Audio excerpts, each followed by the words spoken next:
अगर आप भी चाहते हैं कि आरसीएम म्यूजिक के वीडियो सबसे पहले आप तक पहुंचे, तो लाल बटन को दबा के चैनल को सब्सक्राइब जरूर करें और साथ में बेल आइकन को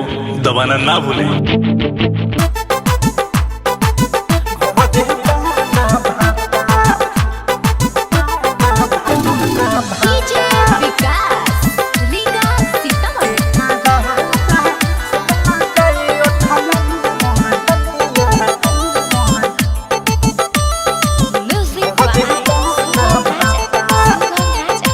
मोडो जे मादा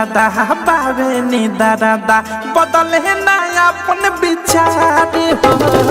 रहेला बहारा करे ना पहाड़ा नाही सधावे सिंगार हो सधावे सिंगार हो मोडो जे मादा बावे नी दादा बदले ना अपन विचार है रहेला बहारा करे ना पहाड़ा नाही सधावे सिंगार के कादा हम लगाई उठला लिया घरे पाना भाता के कादा हम लगाई उठला लिया घरे पाना भाता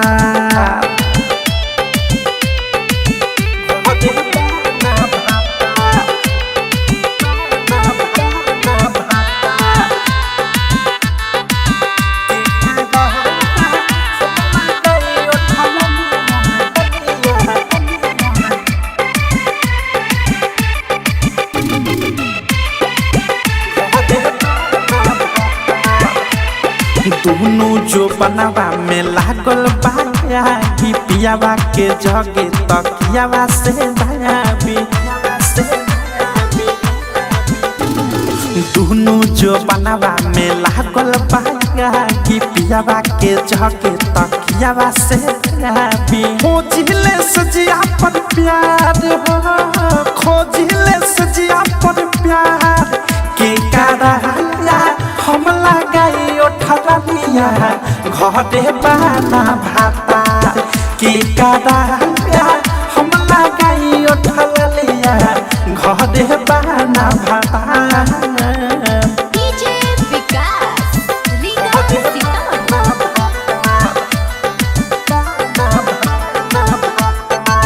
नित्या रिकॉर्डिंग स्टूडियो ननौरा राइटर डाकेश पिया आवे ना घरे हमारी जवानी पफरी तरे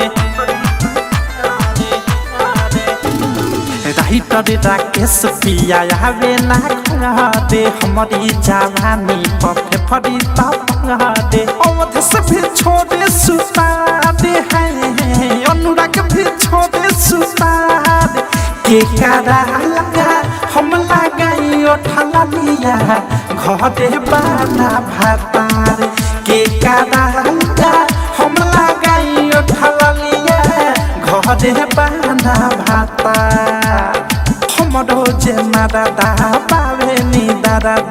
बदले ना अपन विचार है रहेला बहारा करे ना पहाड़ा नाही सधावे सिंगार के कादा हम लगाई उठला लिया घरे पाना भाता के कादा हम लगाई उठला लिया घरे पाना भाता।